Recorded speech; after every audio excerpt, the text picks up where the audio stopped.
Olha, de hoje até o dia 2 de novembro, nós vamos mostrar aqui no Esporte Espetacular uma série de reportagens que vai trazer um tema muito questionado, principalmente depois da eliminação do Brasil na Copa do Mundo. A renovação do nosso futebol, do futebol brasileiro. Aonde o sonho começa? Por que é tão difícil se tornar jogador profissional? Como proteger os nossos jovens talentos? O repórter Eric Faria começa agora a responder a essas e outras perguntas. O futuro em jogo. O talento ainda existe? Os grandes clubes não revelam mais craques como antes? Os jovens talentos vão embora cedo demais? O Esporte Espetacular vai te levar a campos de várzea, campos esburacados, campos perfeitos. Você vai se informar e se emocionar com histórias de brasileirinhos que buscam no futebol uma vida melhor. O difícil momento de ouvir o não depois de uma peneira. A relação com agentes e investidores. O que pensam os treinadores e dirigentes que trabalham com os jovens. A presença de olheiros europeus em busca das nossas melhores promessas. Os planos da CBF para não perder os talentos para outras seleções. Em uma série de 4 reportagens, faremos uma análise profunda das divisões de base do futebol brasileiro. É a série A Base, que você assiste a partir de agora.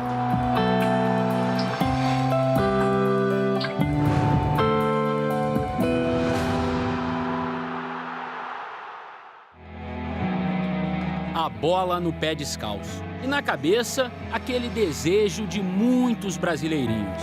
Pegar futebol, pegar futebol.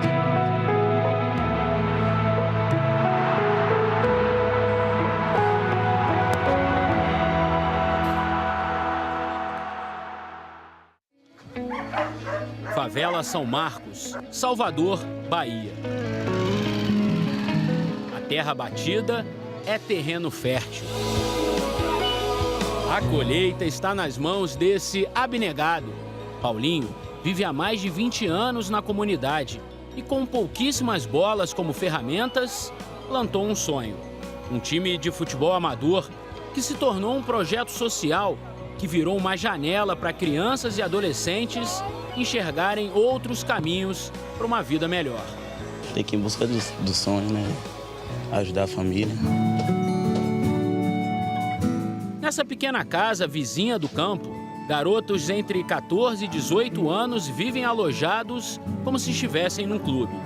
No acanhado quarto com 4 camas, conforto é uma palavra que não cabe naquele espaço. Aqui é apertadinho, né? Mas é no apertado que se forma um lugar grande. Os troféus conquistados em campeonatos amadores e as 2 refeições diárias atraem meninos e jovens para o time de Paulinho. Alguns deixaram as famílias em outras cidades do norte e do nordeste, porque ouviram dizer que naquele pedaço de terra batida, a bola costuma render frutos. Com a ajuda de Paulinho, se torna a gente um jogador e também um cidadão de bem.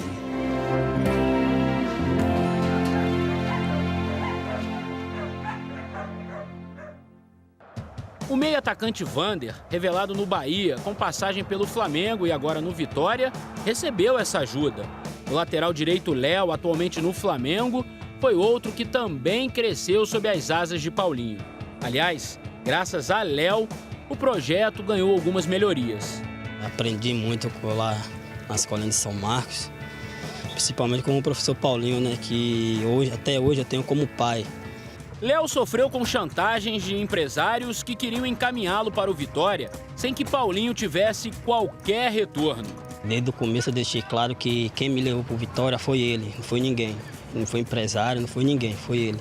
Léo bateu o pé e só assinou com o rubro-negro baiano depois que teve a garantia de que Paulinho receberia parte do contrato. Atualmente, os clubes adotam critérios diferentes para repartir os direitos econômicos com os seus descobridores ou representantes. Em média, os valores variam entre 10% e 50%. A FIFA já decidiu que esse modelo está com os dias contados e prometeu anunciar mudanças no ano que vem.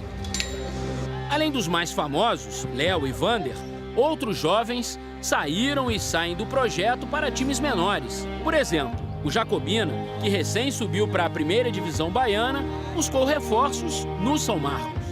A gente teve com sonho desde criança, desde de infância, questão de jogador de futebol, ver vários jogadores aí bem-sucedidos. A gente tira força também quando vê dificuldade em casa, vê as coisas que estão difíceis, mas a gente tem que ter força para lutar, para conseguir um espaço melhor na vida. Levantam poeira, correm, pernas sincronizadas como num balé pela sobrevivência.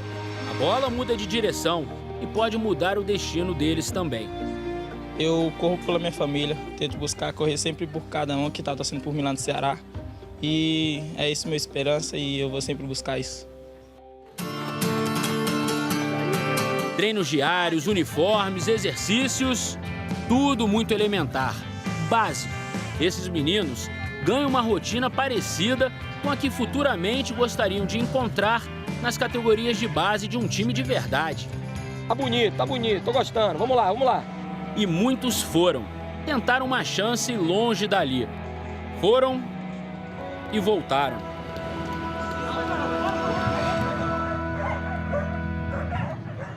A competição é absurda. Em vários clubes da Série A, a relação candidato-vaga é ainda pior do que a de um vestibular para as universidades mais concorridas do Brasil.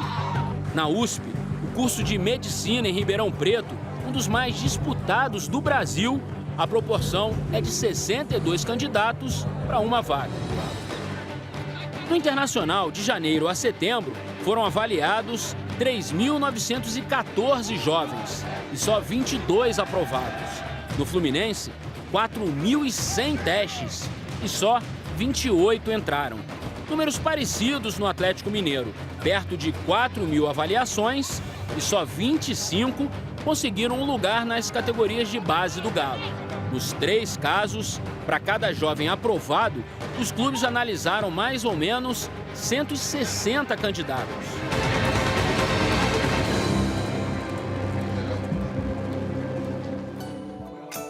Mesmo assim, a esperança nunca desaparece. E a fitinha com os pedidos segue amarrada no punho. Eu tenho um sonho desde pequeno e a única coisa que eu sei fazer na vida é jogar futebol. Olho para minha família que sonha também em uma vida melhor, vejo minha mãe naquela situação, vejo meu professor precisando sempre de uma ajuda. E é isso que eu pretendo fazer, correr atrás do meu futuro e ser um jogador de futebol, uma pessoa bem-sucedida e um cidadão de bem. Um campinho de terra numa comunidade carente. Essa fórmula sempre deu muito certo para o futebol brasileiro. Mas a cada dia está mais difícil um jogador sair daqui para um grande clube. Muitos obstáculos, muitas tentações aparecem para interromper a caminhada. E os meninos nem sempre têm a paciência de esperar pelo que aquela terra batida pode oferecer. O dinheiro rápido do tráfico, por exemplo, faz vítimas regularmente. Perdi para a violência, né? Já perdi 2 atletas, fiquei muito triste, né? 2 grandes talentos e foi uma tristeza no bairro. Achou o tráfico, né? A violência e infelizmente não pôde estar aqui no projeto e acabou morrendo.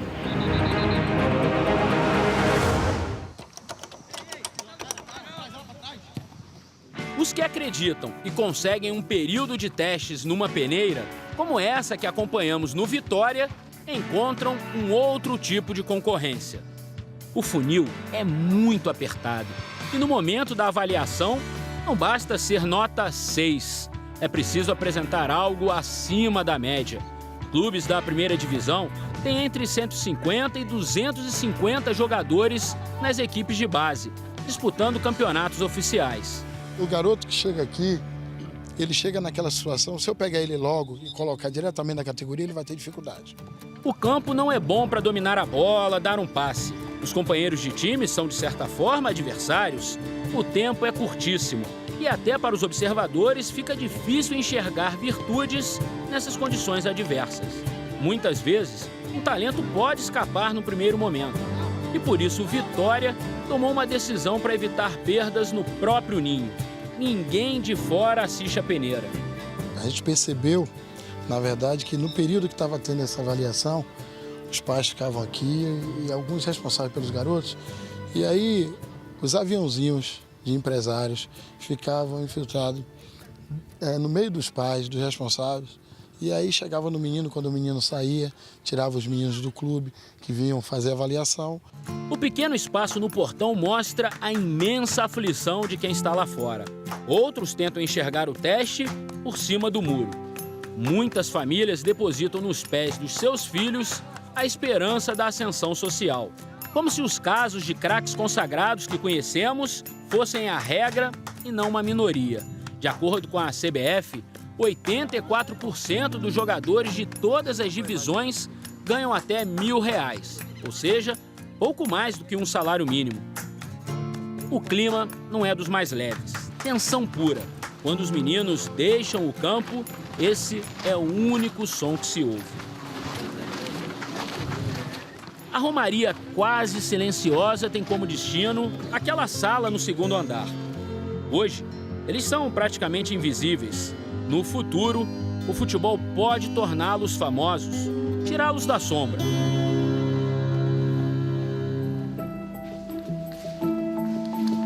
Como alunos que esperam pela nota do professor, os meninos sabem que esta prova só tem 2 resultados.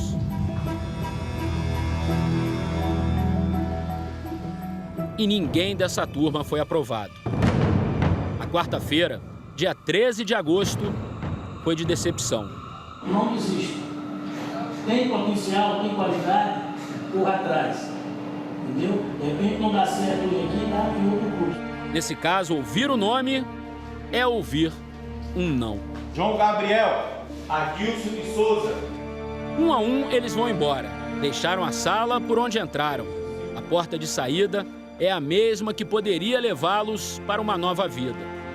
40 garotos chateados.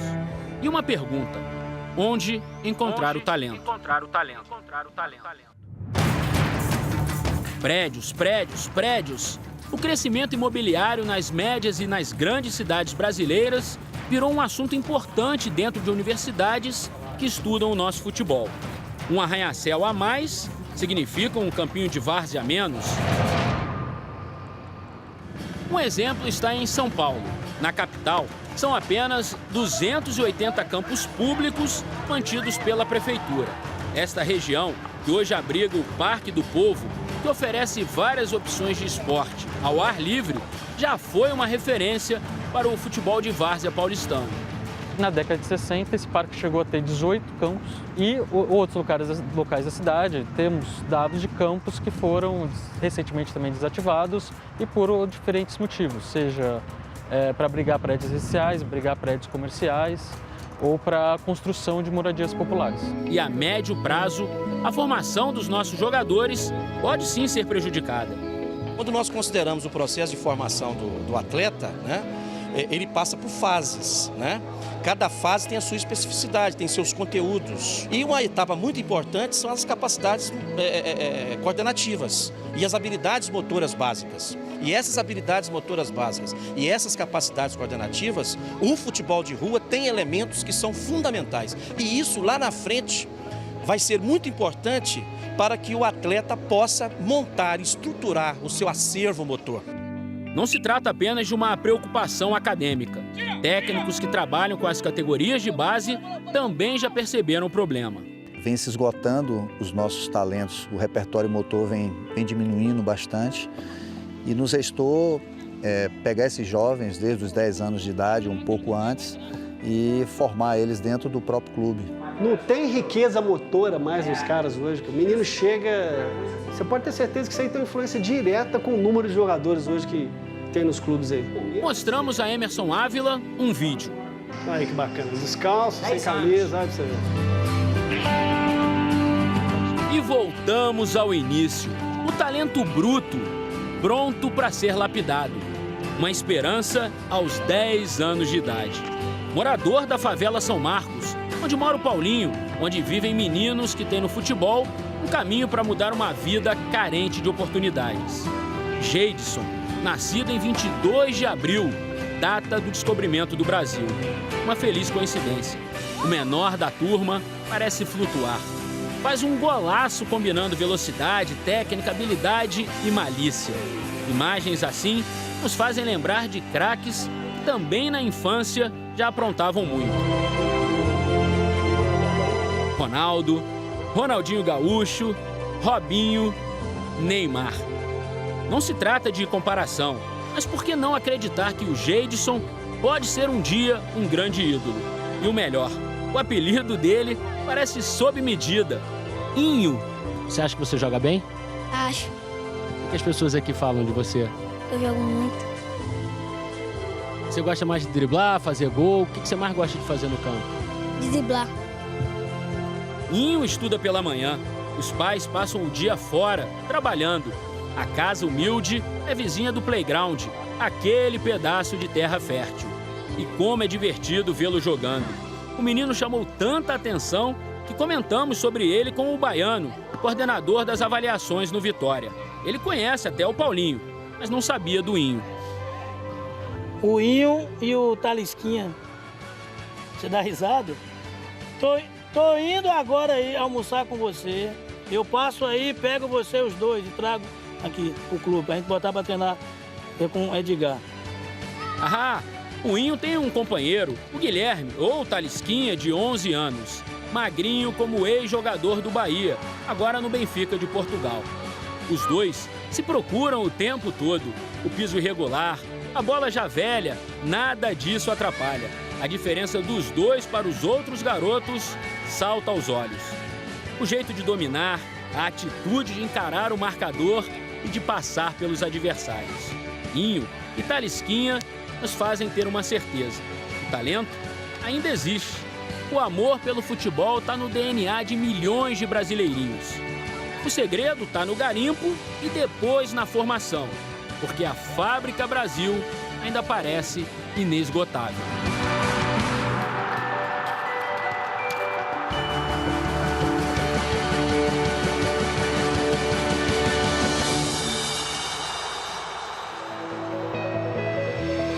E no próximo episódio, vamos mostrar a realidade em grandes e pequenos clubes brasileiros. Que tipo de estrutura os jovens encontram? Aí, ó. Boa! Muito bom, perfeito. E a qualidade? Qualidade que é boa nada. Não vi qualidade nenhuma aí. O número cada vez maior de clubes formadores que não se preocupam em apenas produzir jogadores para o Brasil. É o talento tipo exportação, como é o caso do Fragata aqui em Pelotas, no Rio Grande do Sul. A presença de olheiros europeus em nossos campeonatos de base. O que eles buscam? Brasil, eu penso que tem uma grande mina de jogadores. A difícil transição para a equipe principal. Joias que surgem, joias que ficam pelo caminho. Por quê? Ninguém faz uma pesquisa psicológica nele para ver se ele está pronto para suportar uma torcida vaiando ele. Então, assim, não tem esse processo. Sobe aleatoriamente. É a série A Base, domingo que vem, aqui no Esporte Espetacular.